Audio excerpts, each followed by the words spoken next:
प्रभु जी, एक बार फिर हम आपके चरणों में आकर दुआ करते हैं, आपके अनुग्रह का बादल हम पर हो और आप हमसे बातें कीजिएगा। प्रभु पवित्र आत्मा परमेश्वर जी, हम आपका वेलकम करते हैं। प्लीज़ आप हमसे बातें कीजिएगा लॉर्ड। हाँ मेरे प्रभु, मैं कुछ नहीं हूँ आपके बिना, और आप मुझे इस्तेमाल करेंगे खुदा, तो मेरा जीवन और सुनने वालों का जीवन आशीषित होगा, आज़ाद होगा खुदा। आज के वचन के लिए धन्यवाद। प्रभु यीशु मसीह जी के नाम में पूरा नियंत्रण आपका हो, गड़बड़ी दूर हो, आपका नियंत्रण मांगते हुए प्रभु यीशु मसीह जी के नाम में दुआ को मांगते हैं, आमीन। Hallelujah, hallelujah. आज मेरे हृदय में एक ही वचन चल रहा था, और आज ही नहीं, इवन कल से एक ही वचन पे मेरा फोकस था, और एक ही वचन मेरे मन में बार बार काम कर रहा था और आ रहा था। बार बार मेरे हृदय में एक ही चीज़ उभार रहे थे परमेश्वर। कल जब मैं प्रार्थना में बैठे थे हम लोग, तो वहाँ प्रभु जी ने हमसे बातें करी वचन के द्वारा, और वो वचन मिलता है रूत की किताब, उसका 2 अध्याय और उसका 15वां पद। रूत चैप्टर 2 एंड वर्स 15 वचन कहता है, यहाँ लिखा है, जब वह बीनने को उठी तब बोअज ने अपने जवानों को आज्ञा दी, उसको फूलों के बीच बीच में भी बीनने दो और दोष मत लगाओ। रूत हम जानते एक मोआबिन स्त्री थी, जिसके पति के शांत हो जाने के बाद वो अपनी सास के साथ इजराइल लौट कर आ जाती है। सास का नाम नाओमी होता है, और वह क्योंकि घर में कोई पुरुष नहीं होता है, तो वो जवान स्त्री होने के कारण से अपनी बूढ़ी सास के लिए जब कटाई का समय होता है तो खेत में जाकर वो कटनी के पीछे जो बालें जो हैं टूट कर गिर जाती, खेत में पड़ी रहती थी, उनको लोग बीना करते थे और आज भी बीनते हैं। उसे बीनने के लिए वो जाती है, और इत्तेफाक से वो बोअज के खेत में पहुंच जाती है। और यहाँ पर जब बोअज उसे देखता है तो वो कहता है, वो अपने जवानों को कहता है, उस स्त्री को फूलों के बीच बीच में भी बीनने दो और दोष मत लगाओ। और यहाँ पर ये जो घटनाक्रम है वो एक बहुत अच्छी चीज की ओर संकेत करता है, एक बहुत बड़े आत्मिक ब्लेसिंग की ओर संकेत करता है, जिसे हम कहते हैं अनुग्रह। क्या कहते हैं? अनुग्रह। क्योंकि प्रभु का वचन ये कहता है कि उसको फूलों के बीच में बीनने दो। जब कोई बीन रहा होता है, तो जब कटनी हो जाती है, खेत में से सारा सामान उठा लिया जाता है, उसके बाद उनको बीनने की अनुमति मिलती है। लेकिन यहाँ पर उस स्त्री को परमेश्वर ने ऐसा अनुग्रह दिया बोअज के द्वारा। वचन कहता है, बोअज कहता है कि उस पर दोष भी मत लगाओ और उसको एक्स्ट्रा बीनने दो। परिश्रम तो वो कर ही रही थी, लेकिन परिश्रम का उसको परिश्रम से अधिक फल मिला। इसको कहते हैं अनुग्रह।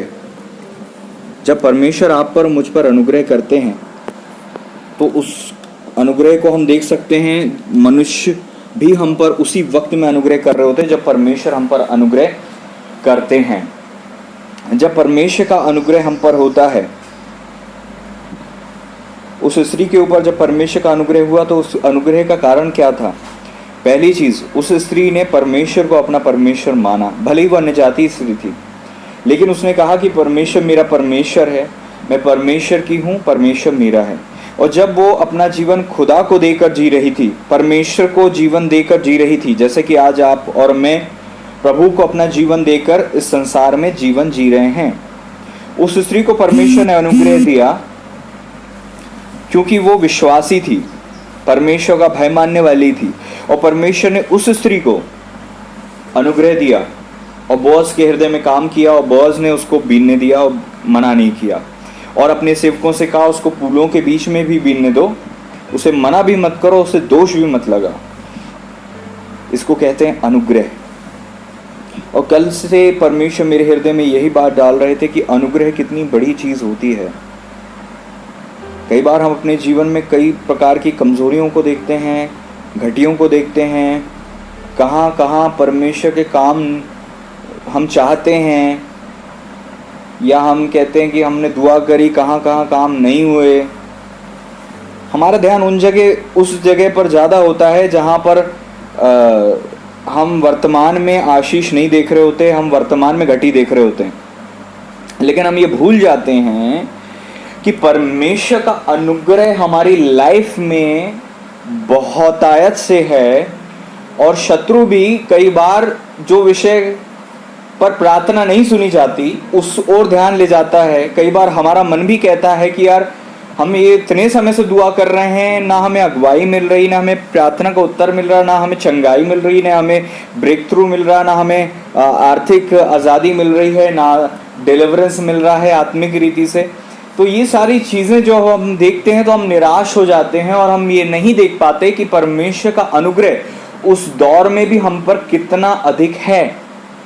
और आज का ये वचन यही है कि परमेश्वर का अनुग्रह आप पर है, और ना सिर्फ परमेश्वर का अनुग्रह आप पर है, परमेश्वर ने अपने लोगों के द्वारा भी, मनुष्यों के द्वारा भी आपके ऊपर बहुत सा अनुग्रह रखा हुआ है। और मेरी दुआ है आज का ये वचन आपको आजाद करे, और आप देखो और आप सीखो और आप समझो कि हमारे जीवन में परमेश्वर का अनुग्रह और परमेश्वर के द्वारा लोगों का भी अनुग्रह हमें कितना अधिक मिल गया है और हम नहीं जानते।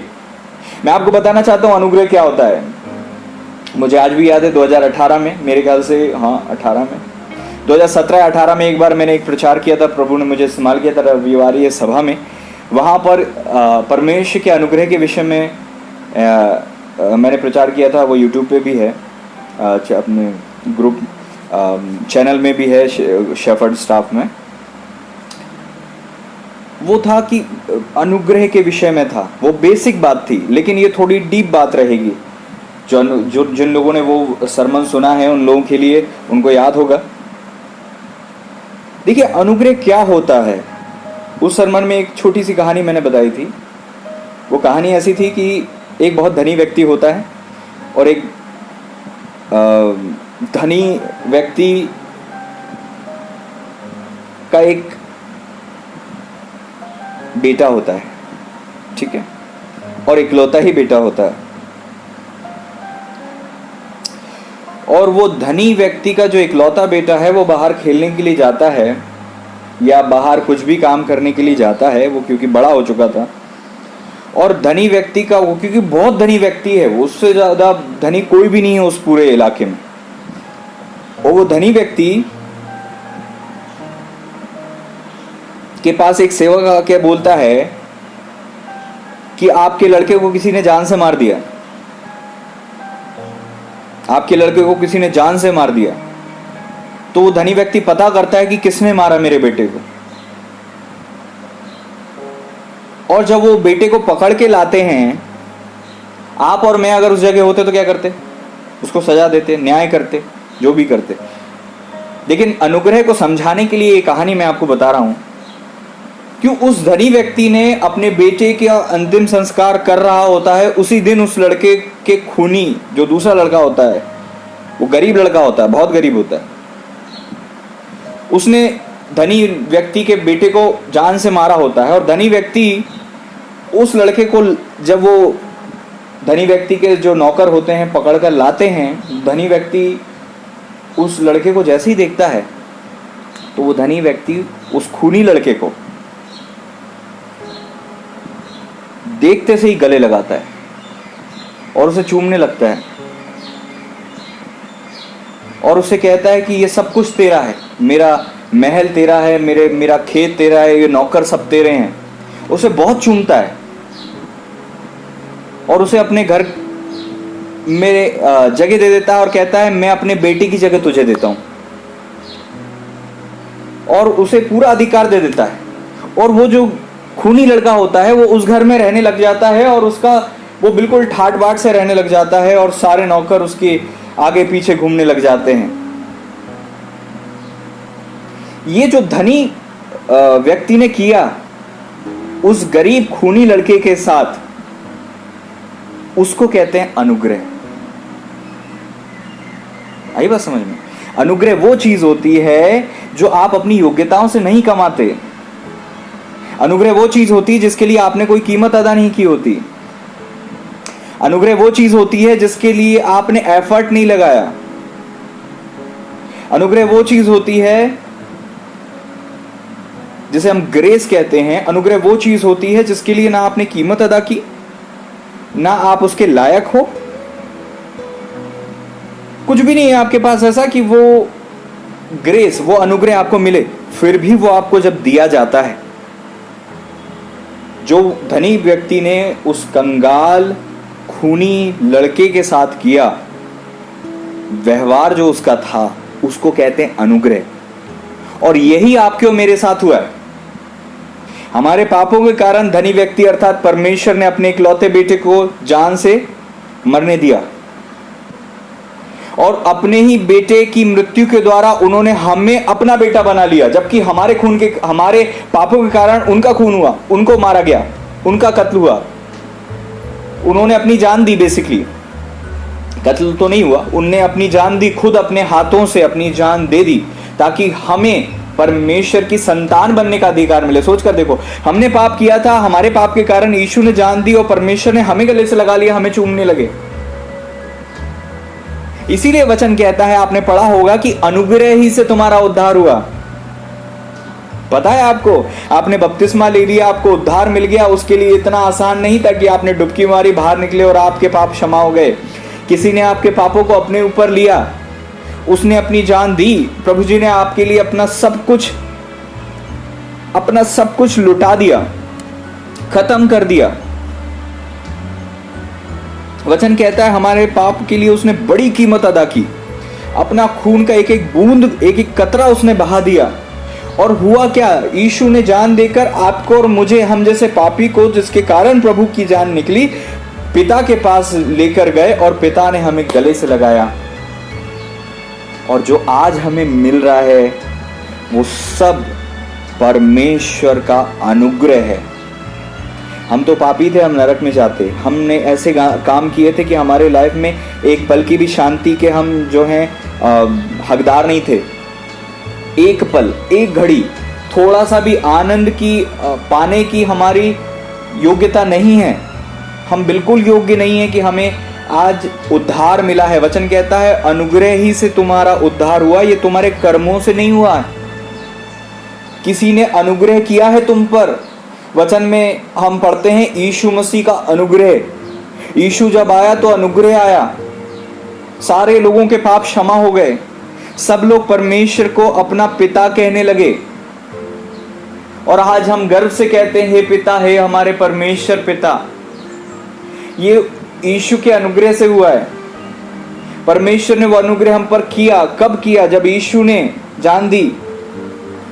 तो जो अनुग्रह है वो एक ऐसी चीज है जिसे आप अपनी क्षमता से, अपनी योग्यता से, अपनी काबिलियत से कुछ कीमत अदा करके प्राप्त नहीं करते, बल्कि अनुग्रह आपकी बिना योग्यता के, बिना काबिलियत के, बिना परिश्रम के आपको दिया जाता है। उसे कहते हैं अनुग्रह। क्या आप समझ रहे हैं आप कि अनुग्रह कितनी बड़ी ब्लेसिंग है? मैं खुदा से कहता हूं प्रभु आपका अनुग्रह मुझे चाहिए।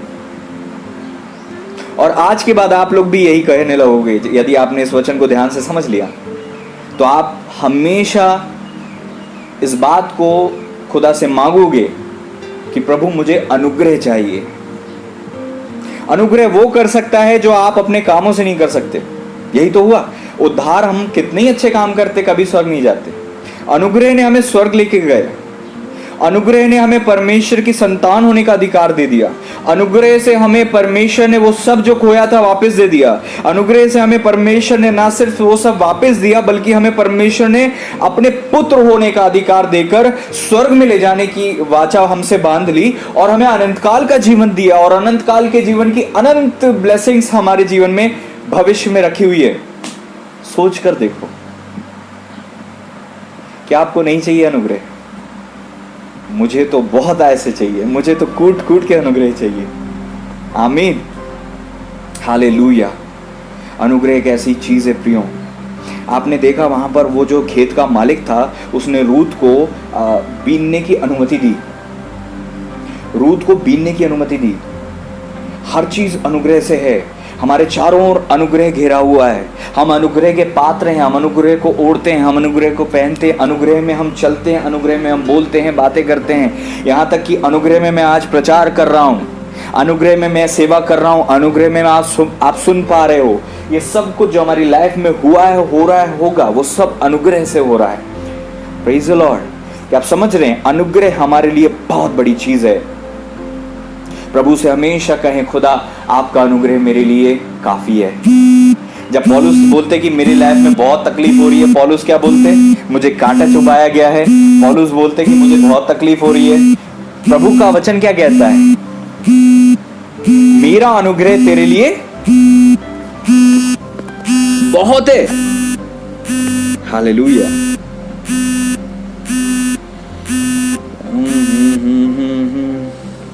मेरा अनुग्रह तेरे लिए बहुत है। पढ़ा है आपने? पहला कुरिन्थियों 12:9।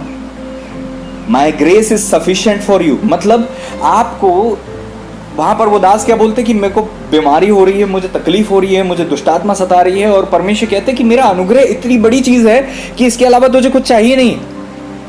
वचन कहता है मेरा अनुग्रह तेरे लिए काफी है। देखो हम पढ़ते हैं यहां पर क्या लिखा हुआ है। मेरे ख्याल से दूसरे कुरिन्थियों में आपको मिलता है, दूसरा कुरिन्थियों 12वां अध्याय 9वां पद। यहां लिखा है, उसने मुझसे कहा मेरा अनुग्रह तेरे लिए बहुत है, क्योंकि मेरी सामर्थ निर्बलता में सिद्ध होती है। वहां पर दास पीड़ा में तो परमेश्वर से कहते मुझे आजाद करो, और परमेश्वर कहते मेरा अनुग्रह ही काफी है। Praise the Lord. हम कहते हैं प्रभु हमें कर्जे से बाहर करो, पर हम कहते हैं हमें बीमारी से ठीक करो, हमें ये चाहिए वो चाहिए, और परमेश्वर का अनुग्रह हमारे ऊपर उस वक्त उपलब्ध है। और हमको लगता है अनुग्रह बहुत छोटी चीज है, हमें तो बस ब्लेसिंग चाहिए, हमें तो बस छुटकारा चाहिए, हमें तो बस आर्थिक समस्या से आजादी चाहिए। और हम ये देख ही नहीं पाते कि परमेश्वर का अनुग्रह ये सारी चीजों से बहुत ऊंचा और बहुत बड़ा है। क्या आप समझ रहे हैं? परमेश्वर का अनुग्रह ये सारी चीजों से बहुत ऊंचा और बहुत ज्यादा बड़ा है। आपकी लाइफ में हो सकता है आर्थिक समस्या होगी, लेकिन परमेश्वर का अनुग्रह इस वक्त आपको मिल रहा है। हो सकता है बीमार होगे, लेकिन परमेश्वर का अनुग्रह आपको मिल रहा है। हो सकता है आपके घराने में कई लोगों का उद्धार नहीं हुआ और आप दुआ कर रहे हो कि उनका उद्धार हो जाए, लेकिन याद रखो परमेश्वर का अनुग्रह आज इसी वक्त आपके ऊपर बना हुआ है, और वो सारी दुआओं के उत्तर मिलने से बढ़कर आपको अनुग्रह परमेश्वर ने दिया है। इसे आप इस एंगल से जब देखने लग जाते हो तो आप कहते हो वाह। एक दास से जिनका नाम पौलुस था, जिनके विषय में आज हमने पढ़ा अभी, कुछ समय बाद वो कहते आज मैं जो कुछ भी हूं खुदा के अनुग्रह से हूं। I am what I am by the grace of God. क्या आपको ये प्रकाशन मिला है? अगर नहीं मिला तो प्राप्त करो, क्योंकि हमको लगता है हम दुआ करेंगे, प्रार्थना करेंगे, उपवास करेंगे तो काम हो जाएगा। पहले मैं भी सोचता था, लेकिन अब मैं अनुग्रह के अधीन हूं। प्रभु का वचन कहता है तुम व्यवस्था के अधीन नहीं हो, अनुग्रह के अधीन हो। व्यवस्था क्या कहती है? काम करोगे तो फल मिलेगा। अनुग्रह क्या कहता है? जो आपने नहीं किया वो आपको मिलेगा, जिसके आप हकदार नहीं हो वो आपको मिलेगा, जिसकी योग्यता आपके पास नहीं है वो आपको मिलेगा। उद्धार अनुग्रह से मिला, आत्मा का अभिषेक अनुग्रह से मिला, परमेश्वर ने वरदान अनुग्रह से दिए, आपको सब कुछ परमेश्वर ने अनुग्रह से दिया। एक चीज बताओ जो आपने करी, जो परिश्रम के बदले में आपको मिल गया हो? कुछ भी नहीं, सब अनुग्रह से मिला। एवरीथिंग जो भी आपने पाया है अनुग्रह से पाया है। क्या आप समझ रहे हैं? अनुग्रह वो आत्मिक धन है जो बिना परिश्रम के, बिना योग्यता के और बिना काबिलियत के हमें मिलता है। वो आत्मिक धन है। क्या आप समझ रहे हो? और आपको पता है, आपको सुनकर आशीष मिलेगी, आप ब्लेस्ड होगे। प्रभु का वचन कहता है जब यीशु इस धरती पर थे, वचन में लिखा वो परमेश्वर के अनुग्रह में और मनुष्यों के अनुग्रह में दोनों में बढ़ता गया। लूका 2 अध्याय, वहां पर लिखा हुआ है यीशु मसीह को भी परमेश्वर के अनुग्रह की, मनुष्य के अनुग्रह की जरूरत थी धरती पर। तो आप और मैं क्या हैं? हमारा अधिक भरोसा किस पे बताऊं मैं आपको? और अच्छा है, बुरा नहीं है। मैं नहीं कह रहा हूं कि मैं आपको नीचा दिखाना चाह रहा हूं। मैं आपको ये बता रहा हूं कि हमारा भरोसा ये है कि हम दुआ करेंगे, उपवास करेंगे, सब हो जाएगा। लेकिन हमारा भरोसा अनुग्रह पर नहीं है। क्या तुमने सोचा कभी? हमारा भरोसा इस पे है कि हमने दिन में कितनी बार दुआ करी। हमारा भरोसा इस पे नहीं है कि हमारे ऊपर जो अनुग्रह है उसका हम कितना लाभ उठा रहे हैं। हमको ये नहीं पता कि उस अनुग्रह से वो सब कुछ मुफ्त में मिलता है। व्यवस्था ये कहती थी कि तुम भला करोगे तो भला होगा, बुरा करोगे तो बुरा होगा, लेकिन आज हम कोई भला तो करते नहीं कुछ, फिर भी हमारे साथ भला क्यों होता है? क्योंकि वो अनुग्रह से है। यीशु की भलाई का फल हमें मिल रहा है, हमारे कामों से नहीं हुआ। विश्वास से हमें उद्धार मिला क्योंकि अनुग्रह हमारे ऊपर बना है। इसलिए हमें याद रखना चाहिए कि हम अपनी दुआ पर, प्रार्थना पर भरोसा रखते हैं, अच्छी बात है, लेकिन उससे बड़ी ताकत यह है कि परमेश्वर का अनुग्रह आप पर है। Praise the Lord. जब नूह ने जहाज बनाया वो क्या था? परमेश्वर का अनुग्रह था। पढ़ा है आपने उत्पत्ति की किताब, उसका 5वां अध्याय,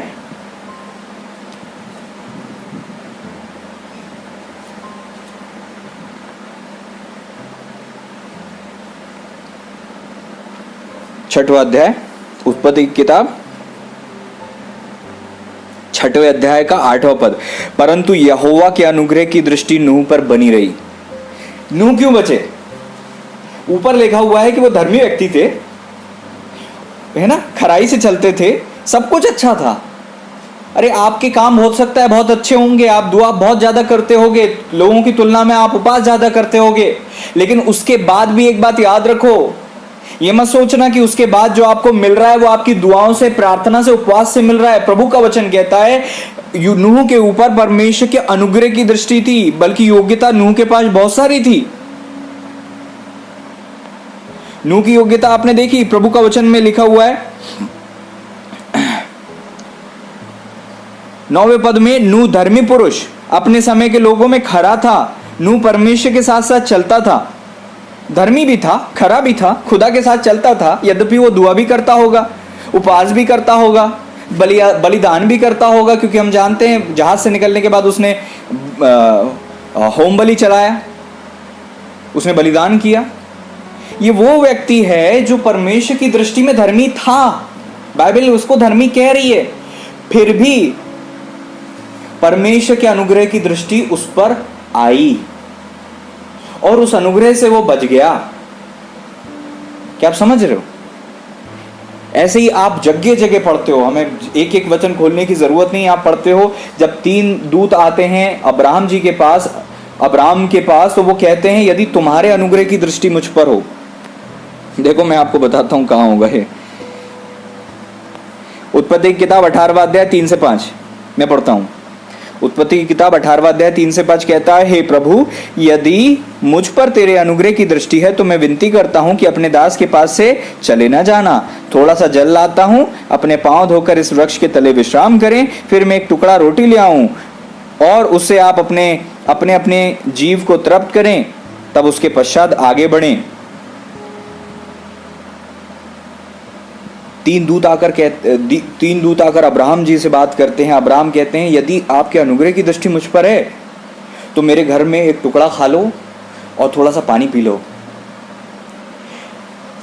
उन सेवकों का, उन दूतों का, उन दासों का परमेश्वर के दास के घर आना, यह अनुग्रह है। इसका मतलब सेवकों का घर आना भी परमेश्वर के अनुग्रह पर डिपेंड है। खुदा का जब अनुग्रह होता तब आते हैं वो। ये इसलिए नहीं क्योंकि हमारे पास कोई योग्यता है, इसलिए क्योंकि परमेश्वर का अनुग्रह है। क्या आप समझ रहे हैं? और ऐसा हजारों जगह लिखा हुआ है परमेश्वर के वचन में, अनुग्रह अनुग्रह अनुग्रह अनुग्रह अनुग्रह अनुग्रह, हर जगह लिखा है। अनुग्रह के कारण ऐसा हुआ। नूह पर परमेश्वर के अनुग्रह की दृष्टि थी, अब्राहम के ऊपर परमेश्वर ने अनुग्रह किया, परमेश्वर ने हाबिल के ऊपर अनुग्रह किया ताकि उसकी भेंट स्वीकार हो सके। परमेश्वर ने अनुग्रह किया। हवा बोलती है मैंने परमेश्वर के द्वारा एक और संतान पाई, शेत का जब जन्म होता है। परमेश्वर अनुग्रह करता है तब ये ब्लेसिंग मिलती है। वचन तो ये भी कहता है जिसने स्त्री ब्याह ली उसने उत्तम पदार्थ पाया और परमेश्वर का अनुग्रह उस पर हुआ है। मतलब एक अच्छी स्त्री, खुदा का भय मानने वाली स्त्री पाना भी अनुग्रह से होता है, काबिलियत से नहीं होता। सोच कर देखो, हमको लगता था अनुग्रह बस एक छोटी सी चीज है, हम उसको समझ भी नहीं पाते थे, कभी हमने गौर भी नहीं किया होगा, लेकिन आज हमें दिख रहा है कि हमारी योग्यताओं से, क्षमताओं से, काबिलियत से, इच्छा से, मांग से बढ़कर अनुग्रह है। सारी चीजों से बहुत ऊंचा है अनुग्रह, क्योंकि अनुग्रह परमेश्वर से है। क्या आप समझ रहे हैं?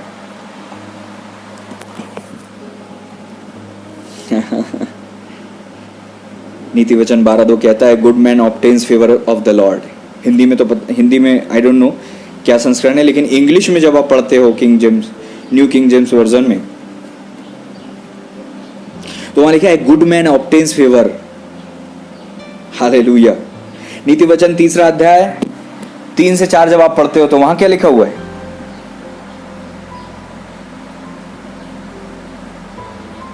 Let not mercy and truth forsake you, bind them about your neck. Hindi में पढ़ता हूं, मर्सी और ट्रूथ को छोड़ना नहीं, कृपा और सच्चाई। हालेलुया। यहां पर लिखा हुआ है, कृपा और सच्चाई तुझसे अलग ना होने पाए, उनको अपने गले का हार बनाना और अपनी हृदय रूपी पटिया पर लिखना, और तू परमेश्वर मनुष्य दोनों का अनुग्रह पाएगा, तू अति बुद्धिमान होगा। यहाँ पर कुंजी है, यहाँ पर की है, कैसे अनुग्रह मिलता है, यहाँ पर साफ लिखा हुआ है। परमेश्वर और मनुष्यों का अनुग्रह तब प्राप्त होता है जब कृपा और सच्चाई हमारे जीवन से अलग नहीं होती। हम सच्चाई में चलते हैं, और कृपा, इंग्लिश में लिखा हुआ है मर्सी, जब हम दयालु होते हैं, दयावंत होते हैं। परमेश्वर का अनुग्रह भी हम पर होता है, मनुष्यों का अनुग्रह भी होता है। मैं आपको बताना चाहता हूं, एक बात याद रखिए, अनुग्रह इतनी बड़ी चीज है कि आप अपनी काबिलियत से जो नहीं प्राप्त कर सकते, अनुग्रह से प्राप्त कर सकते हैं। जब उद्धार अनुग्रह से हुआ है तो आगे का आत्मिक जीवन भी अनुग्रह से ही चलेगा ना। कि काम, फिर उद्धार तो आपको अनुग्रह से मिल गया, बाद में आप अपनी दुआ प्रार्थना उपास से ही जो है सब काम चलेगा नहीं, उससे उसके बिना नहीं हो सकता कुछ। ऐसा है क्या? ऐसा नहीं है। जब आपको जीवन ही अनुग्रह से मिला है तो जीवन चलेगा भी अनुग्रह से।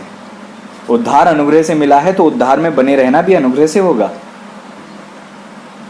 जब उद्धार की आशीष आपको अनुग्रह से मिली तो बाकी दुनिया की सारी आशीष भी अनुग्रह से मिलेगी। और जब परमेश्वर के अनुग्रह की दृष्टि आप पर होती है, जब आप खेती करते हो तो पड़ोसियों के खेत में से ज़्यादा फसल आपके खेत में होती है। आपके बच्चे खेलते रहते, ज़्यादा नहीं पढ़ते, उसके बाद भी अच्छे नंबर से पास होते। इसका मतलब ये नहीं कि आपके बच्चे खेलते रहें, लेकिन परमेश्वर आपको जो परिश्रम करते हो उस परिश्रम से अधिक आपको फल देता है जब आपके ऊपर परमेश्वर का अनुग्रह होता है। तो अनुग्रह वो धन है जो हम अपनी काबिलियत से कमा नहीं सकते, और जब वो अनुग्रह परमेश्वर का हम पर होता है तो हम बहुत आशीषित होते हैं। और परमेश्वर लोगों के द्वारा भी हम पर अनुग्रह करते हैं। कई बार आपने देखा होगा, जब आप ऑफिस में जाते हैं, कई बार पता नहीं क्यों लोगों, अधिकारियों के मन हमारे लिए चेंज हो जाते हैं। कोई ना कोई हमारी मदद करने के लिए आ जाता है। मुझे याद है, मेरी बहन बहुत छोटी थी, हम लोग छत पे खेल रहे थे, 5 मंजिला एक छत थी, हम लोग एक दूसरी जगह गए हुए थे। हम बहुत छोटे छोटे थे। तो वहाँ पर 5 मंजिल के ऊपर एक मधुमक्खी के छत्ते में हम लोग मस्ती कर रहे थे, और मधुमक्खियों ने काटना चालू कर दिया, और हम 2 छोटे भाई, मैं और मेरा छोटा भाई, तो हम बच गए। और मेरी जो बहन है वो बहुत छोटी थी, तो उसको समझ में नहीं आया कि वो कहाँ भागे। 5 मंजिल नीचे एकदम से दौड़ के नहीं जा सकते, तो बड़ी बड़ी काली मधुमक्खियाँ उसको काटने लगी। उसके सिर में, उसके चेहरे पर, उसके बॉडी में इतनी जगह उस मधुमक्खी ने काटा कि कई महीनों तक उसके डंक निकाल रहे थे हम लोग। लेकिन उस दौर में क्या हुआ कि बहुत दूर स्टेशन था, स्टेशन के वहाँ पर एक आदमी ने छोटी सी बच्ची को 5 मंजिला छत के ऊपर देख लिया। उसका ये कहना था, वो बोलता मैं स्टेशन से दौड़ते हुए, स्टेशन दूर था, स्टेशन से उसने इतनी दूर वो लड़की को कैसे देख लिया हमें आज तक पता नहीं चला। और दूर से वो देखकर दौड़ते हुए आ भी गया, और दौड़कर वो 5 मंजिल चढ़ भी गया। 5 मंजिल चढ़ने के बाद उसने, मेरी बहन को उसने जो है बचाया। वहां पर कुछ गद्दे रखे हुए थे, गद्दे को ढाका, मधुमक्खियों को भगाया, उड़ाया, और फिर उसको उठाकर गोद में वो मम्मी पापा के पास लेकर आया। मेरे ख्याल से दूसरे या तीसरे मंजिल में मम्मी पापा होंगे। और वो पापा बहुत धन्यवादी थे उसके लिए, और वो बिना कुछ बोले, बिना कुछ के तुरंत चले गया। और हमें समझ नहीं आया, हमको ऐसा लगता कहीं ना कहीं परमेश्वर का स्वर्गदूत होगा वो। क्योंकि कोई इंसान बहुत छोटी बच्ची को 5 मंजिला ऊपर कैसे देख सकता है, वो भी इतनी दूर से दौड़ के आया और हाँप नहीं रहा बंदा, कोई उसको लग नहीं रहा, और पापा ने बोला हम क्या मदद करें आपकी, वो कुछ नहीं और तुरंत चले गया। ये क्या था? ये अनुग्रह था। जब परमेश्वर का अनुग्रह हम पर होता है तो हम घटनाओं से बचते हैं, हम एक्सीडेंट से बचते हैं, हम दुर्घटनाओं से बचते हैं। और खुदा का शुक्र है कि वो सारे कांटों का जो जहर है मेरी बहन पर नहीं चढ़ा और वो ठीक हो गई, और वो जो फोर्सेप्स होती हैं, चिमटी होती है छोटी वाली, उससे कांटे निकाले उसके शरीर के, सिर में भी और बालों में, उस सब जगह कांटे थे। खैर परमेश्वर का अनुग्रह उस बेटी के ऊपर था, वो सुरक्षित रही और अभी तक ठीक है। खुदा का धन्यवाद हो। जब खुदा का अनुग्रह हम पर होता है तो बीमारी आती तो मारने के लिए है, लेकिन हम भले चंगे होकर निकलते हैं। जब परमेश्वर का अनुग्रह हम पर होता है, कर्जा आता है लेकिन परमेश्वर उस कर्जे में भी हमें स्ट्रांग करके निकालता है। जब परमेश्वर का अनुग्रह हम पर होता है, हो सकता है हम तकलीफ में फंस जाएं, लेकिन खुदा के अनुग्रह होने के कारण से परमेश्वर हमें जो हम खोते हैं उसका दुगना हमें लौटा देते हैं। परमेश्वर का अनुग्रह जब हमारे ऊपर होता है तो हम कई बार है ना समझ नहीं पाते। और अब जो है इस वचन को आपको ध्यान देने की ज़रूरत है कि केवल अनुग्रह होना काफ़ी नहीं होता, हम अनुग्रह को खो भी सकते हैं। देखिए, अनुग्रह है हम पर, बहुत अच्छी बात है, लेकिन 3 चीज़ होती हैं। एक, परमेश्वर का अनुग्रह हम पर है लेकिन हमें पता नहीं। अनुग्रह है लेकिन पता नहीं। मनुष्यों का अनुग्रह है लेकिन पता नहीं, हमें पता ही नहीं। पहली चीज़, अगर आपको अनुग्रह का पता नहीं तो आप अनुग्रह में आप केयरलेस हो जाओगे, उसका इस्तेमाल नहीं करोगे, गलत समय पर गलत काम करोगे।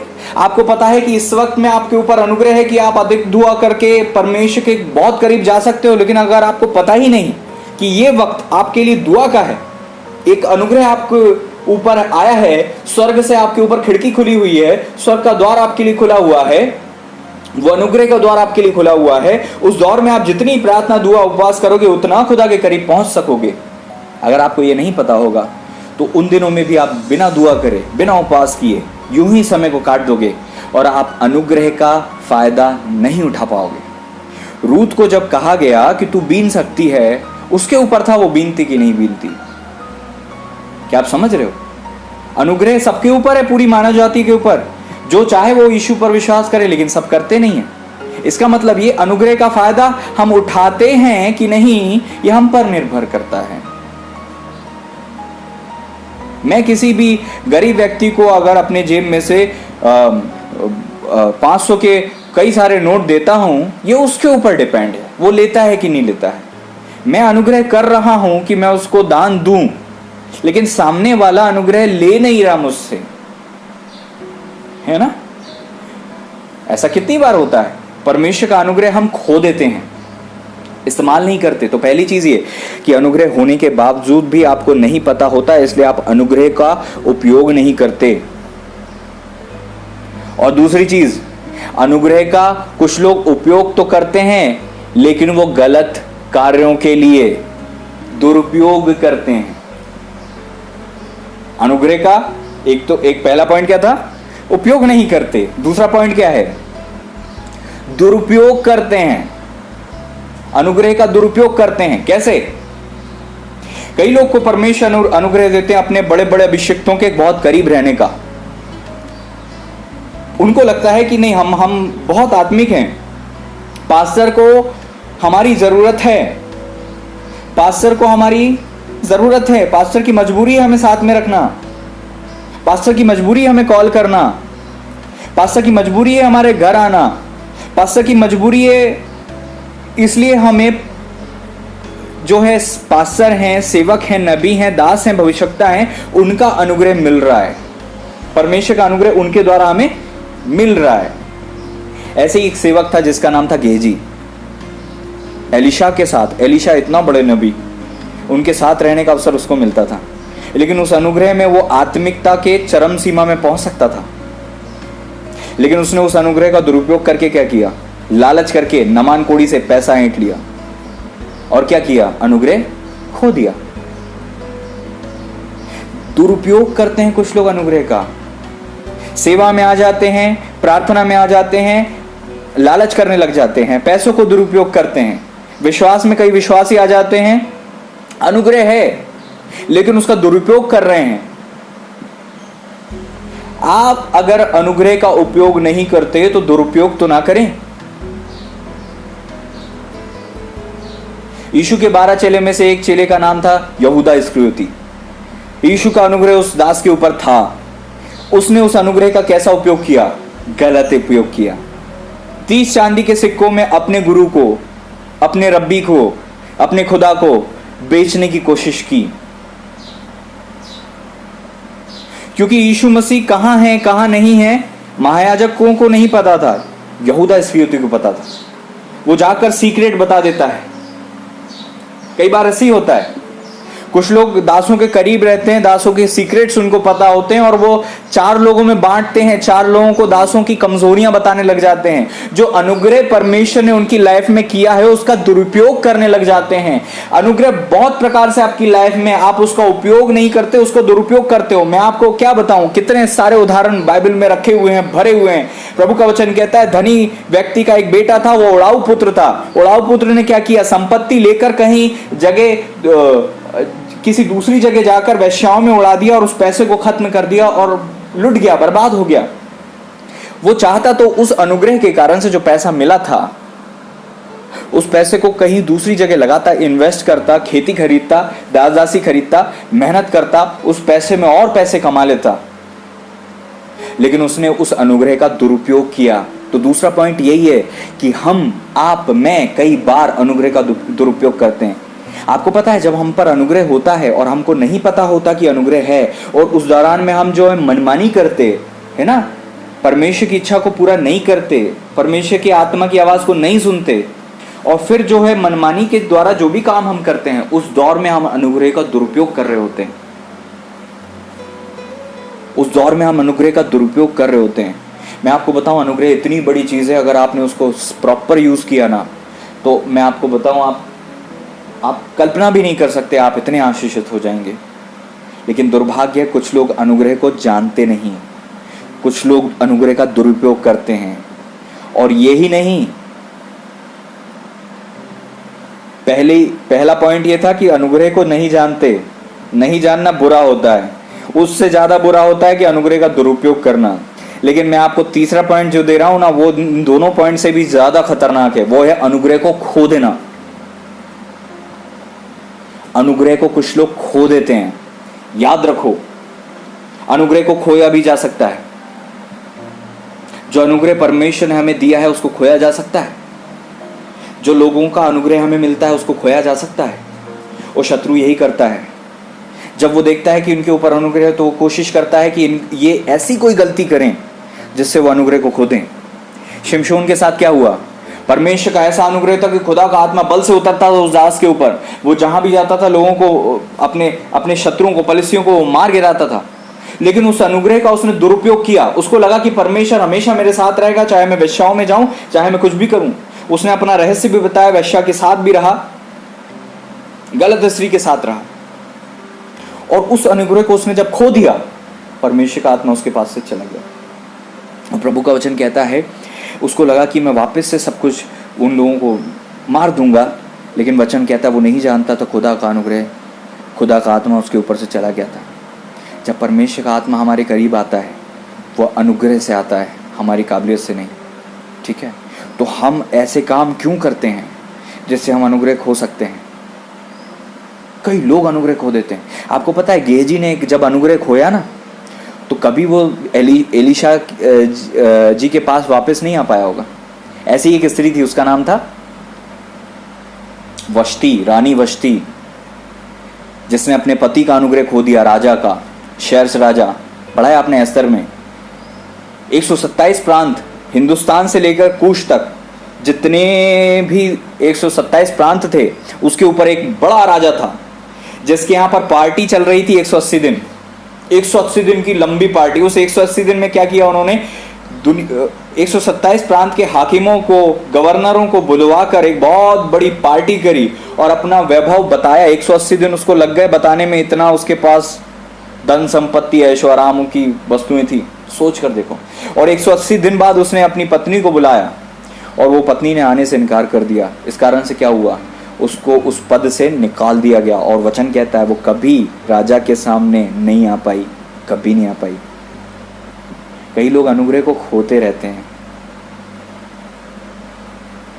आप लोग कभी अनुग्रह मत खोना, मैं आपको सच बता रहा हूं। एलीशा का दास गेहजी ने अनुग्रह को खो दिया। क्या आप समझ रहे हो?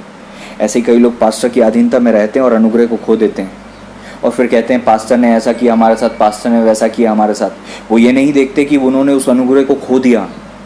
मैं आपको सच कहना चाहता हूँ, थोड़े से समय में मैंने कई चीज़ें देखी हैं अपने जीवन में।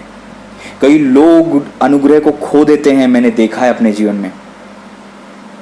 मैंने देखा है कई ऐसी कलीसियाओं ने अनुग्रह खो दिया। कई ऐसी कलीसियां जिसमें परमेश्वर काम करता था, कई ऐसे झुंड, कई ऐसे शहर थे जहां परमेश्वर अपने दासों को, नबियों को, भविष्यवक्ताओं को भेजता था, लेकिन वो इनकार कर देते थे। वो कहते थे नहीं, हमें कोई जरूरत नहीं है। ऐसे ही उस गिरासेनियों के प्रदेश में हुआ जहां यीशु नाव में से चलकर वहां जाते हैं। वचन कहता है वहां पर एक शख्स मिलता है जिसके अंदर सेना थी। उन दुष्ट आत्माओं को यीशु मसीह निकाल देता है। वहां के लोग क्या बोलते, हाथ जोड़कर कहते तू यहां से चले जा, हमें तेरी जरूरत नहीं है। कितना बड़ा अनुग्रह का द्वार उस गांव के लिए, उन लोगों के लिए खुला था, लेकिन उनने उस अनुग्रह को खो दिया, उस अनुग्रह को एक्सेप्ट नहीं किया। Praise the Lord. कई लोग अनुग्रह खो देते हैं, कई लोग अनुग्रह खो चुके हैं, कई लोग अनुग्रह खोते हैं। और अनुग्रह केवल एक दो नहीं होते, हजारों प्रकार के अनुग्रह होते हैं, बहुत सारे प्रकार के अनुग्रह होते हैं।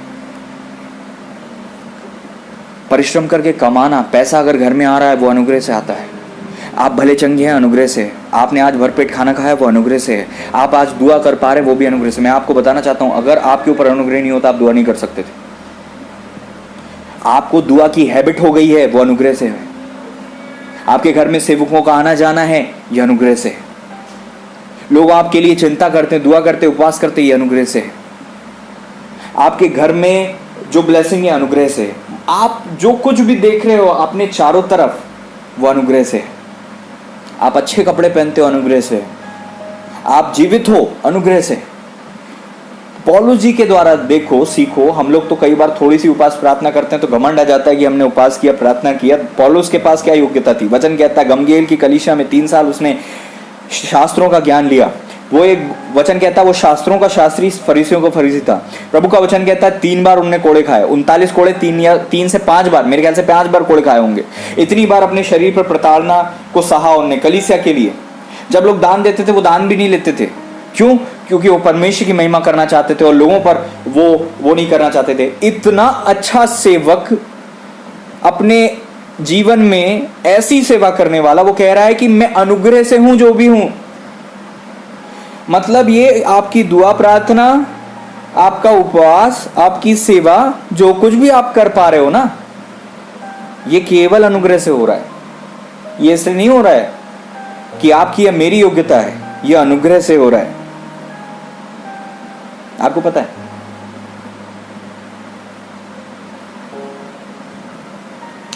एलिया का दुगना अभिषेक एलीशा को मिला था और एलीशा के बाद किसका नंबर लगा हुआ था? गेहजी का। जब एलिया का दुगना अभिषेक एलीशा को मिला और एलीशा का दुगना अभिषेक गेहजी को मिलता तो गेहजी कहां होते? गेहजी के आश्चर्य कर्म कितने होते? एलिया जी के 8 मुख्य आश्चर्य कर्म थे, एलीशा के 16 थे। गेहजी के कितने? कम से कम 32 बड़े आश्चर्य कर्म होते। और उसी श्रृंखला में हम एक नाम को और लेते। हम एलिया एलीशा तो जानते हैं, हम उस जगह गेहजी का भी नाम लेते। दुगने, एलिया का दुगना अभिषेक पाने की योग्यता, पाने का अनुग्रह, योग्यता तो नहीं कहूंगा, अनुग्रह परमेश्वर पिता ने एलीशा जी को दिया। एलीशा जी का दुगना अभिषेक पाने की योग्यता गेहजी पर थी, लेकिन उस अनुग्रह को उनने खो दिया। कई लोग दासों की अधीनता में रहकर मनमानी जीवन शैली जीते, अजीब से काम करते, गलत निर्णय लेते, अपने मुंह से गलत बातें बोलते, अपने पास्टर की इमेज को खराब करते। बेसिकली हुआ क्या? नामान के पास जाकर क्या बोला उनने कि वो मेरे सेवक ने बुलवाए हैं, तो 2 जोड़ी कपड़े बुलवाए हैं और थोड़ा थोड़ा कुछ कुछ बुलवाए। किसकी नाक कटवाई? पास्टर की ना। कुछ लोग पास्टर के अधीन में रहकर अपने अपने ऊपर चलने वाले पास्टर की नाक कटवाते रहते हैं और फिर कहते हैं कि भैया बदल गए। मैं एक चीज जानता हूं आत्मिक रीति से, परमेश्वर हमें खुद उभारते हैं फोन लगाने का, परमेश्वर हमें खुद उभारते हैं घर जाने का।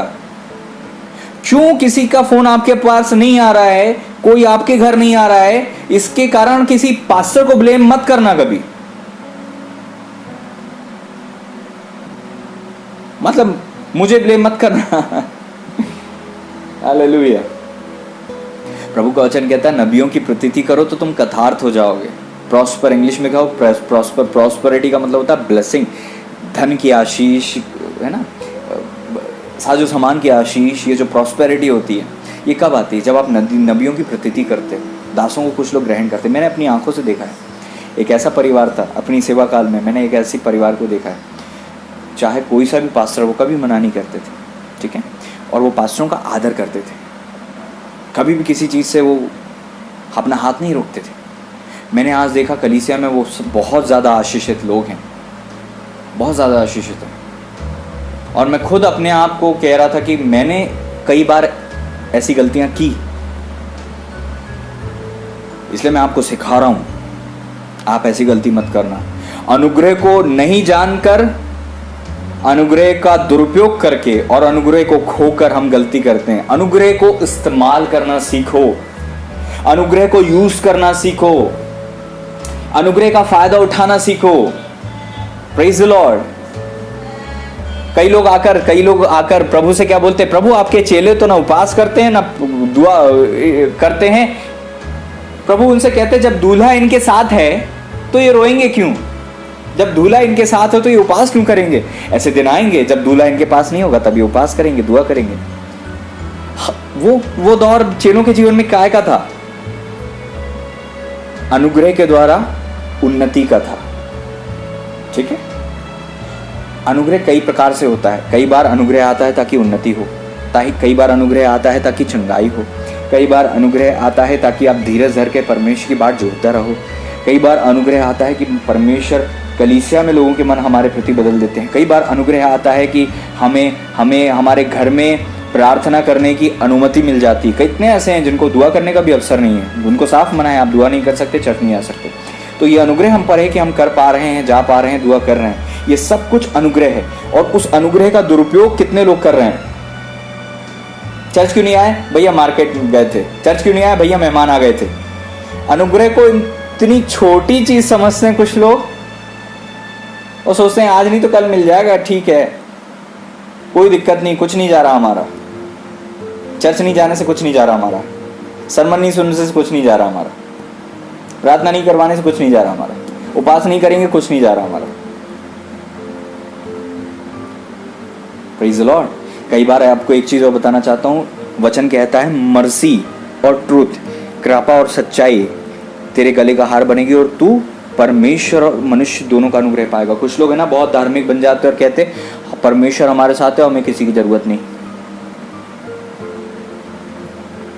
कहते हैं ना, हमें किसी से मतलब नहीं, खुदा हमारे साथ है, हमें क्या किसी से लेना देना, हम नहीं रखते किसी से मतलब, हमें तो बस दुआ से मतलब।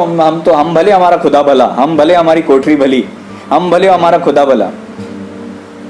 इस जो स्टेटमेंट है इसमें कोई बुराई नहीं है अगर ये सच्चे मन का स्टेटमेंट है, लेकिन अगर इसमें एटीट्यूड है, किसी को नीचा दिखाने के लिए आप ऐसा बोल रहे हो, किसी को हर्ट करने के लिए आप ऐसा बोल रहे हो, तो ये गलत है। और कई लोग ऐसा ही करते हैं, बोलते नहीं हमें मनुष्यों की किसी की जरूरत नहीं, परमेश्वर की बस हमें जरूरत है। तो फिर धरती पर क्यों हो आप?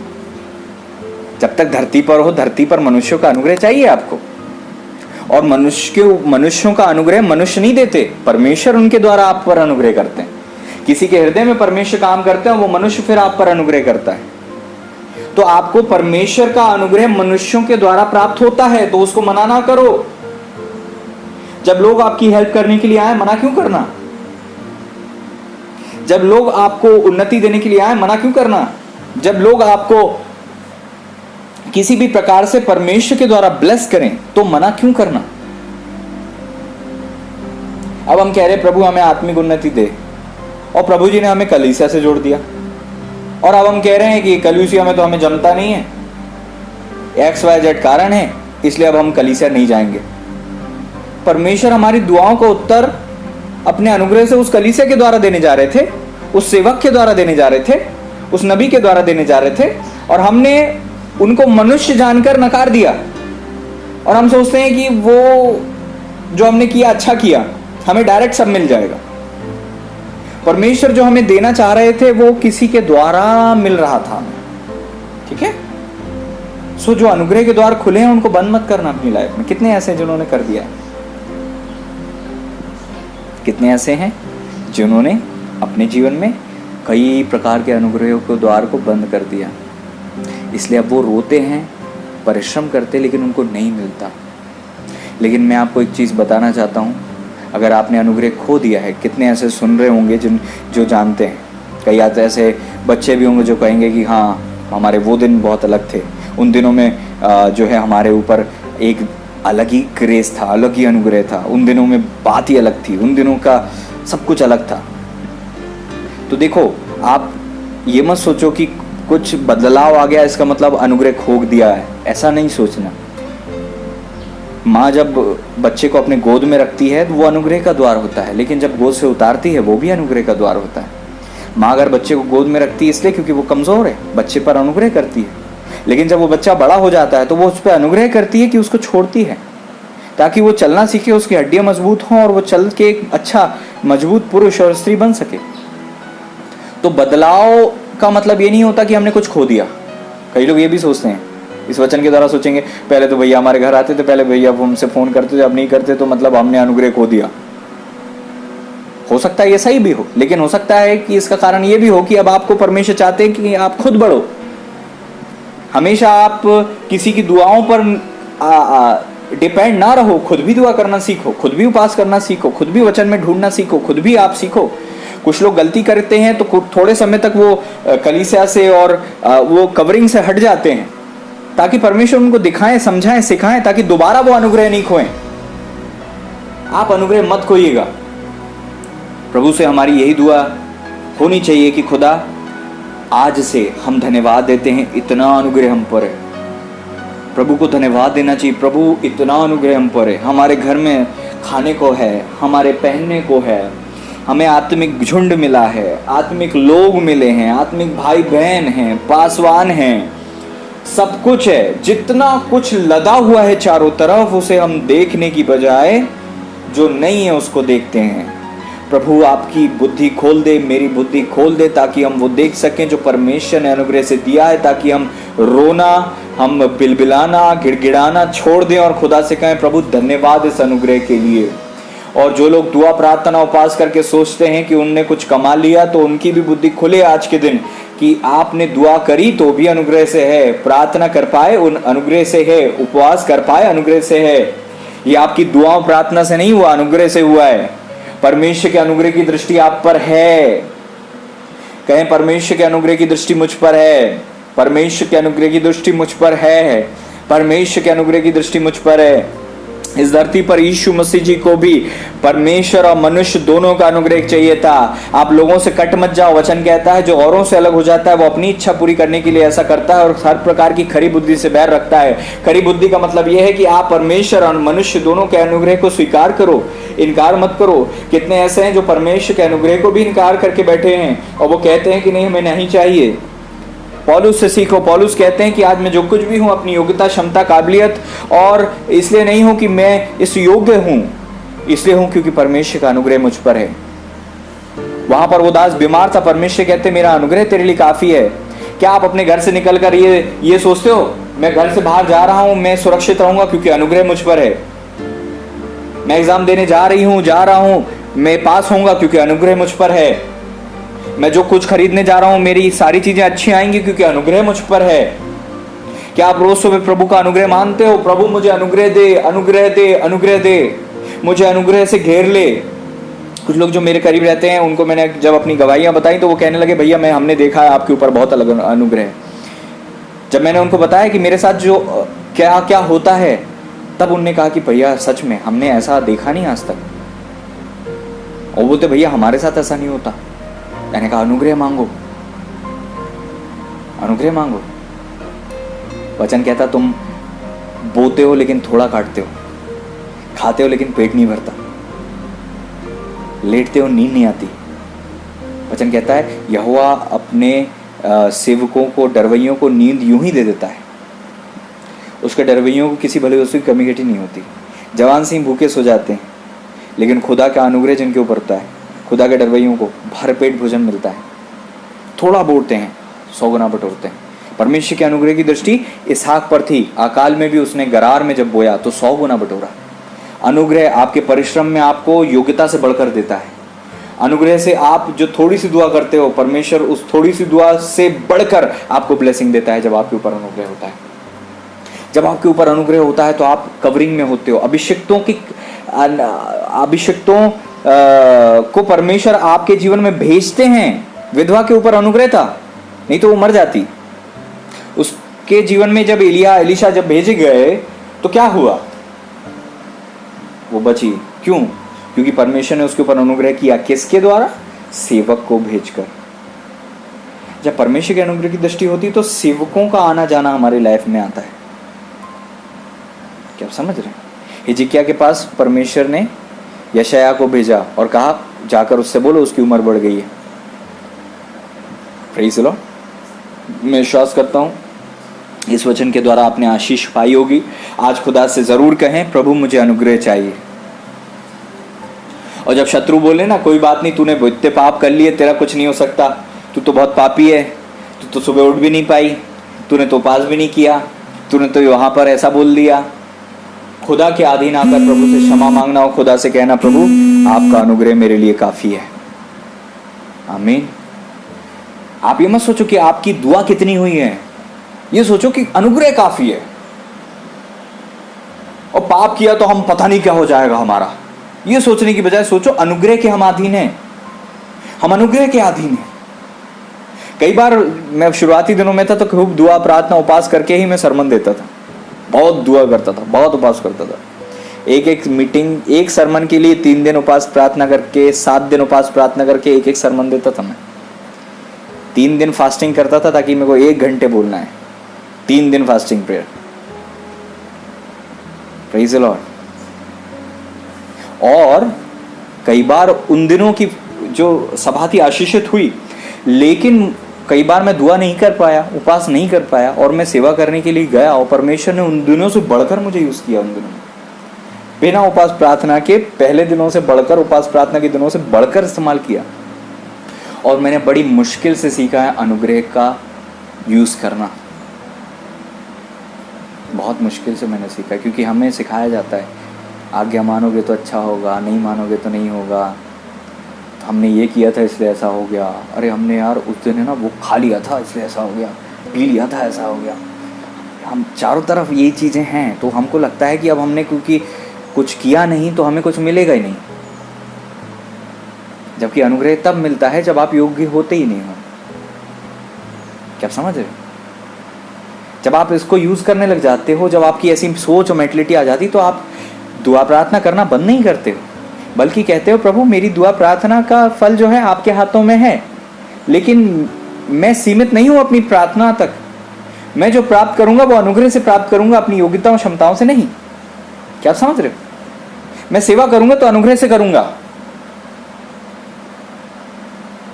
Praise the Lord. मैंने देखा है, सीखा है, परमेश्वर ने मुझे सिखाए हैं अनुग्रह में चलना, अनुग्रह में उठना बैठना, अनुग्रह में सेवा करना, बिना प्रार्थना दुआ उपास के चले जाना, सेवा करना। और ऐसी अलौकिक सेवा होना कि लोग बोले कि बाप रे बाप क्या हो गया ये। कई बार प्रचार इतने आशीषित हुए, उस दिन मैंने बाइबल भी खोली नहीं थी।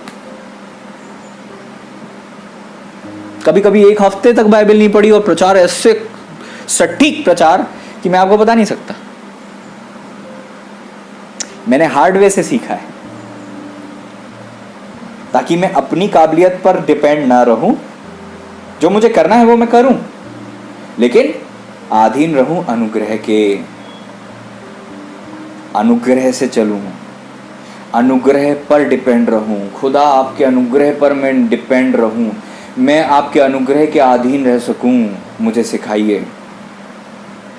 आप समझ रहे हो? प्रभु के चेलों के से कंप्लेंट करते थे शास्त्री वर्ग, तुम तो हाथ धोए बगैर खाना खा लेते हो। प्रभु के साथ हो हाथ धोया करो, प्रभु के साथ हो तुम क्या बोलते, सबके दिन में तो काम नहीं करना चाहिए तुम लोगों को।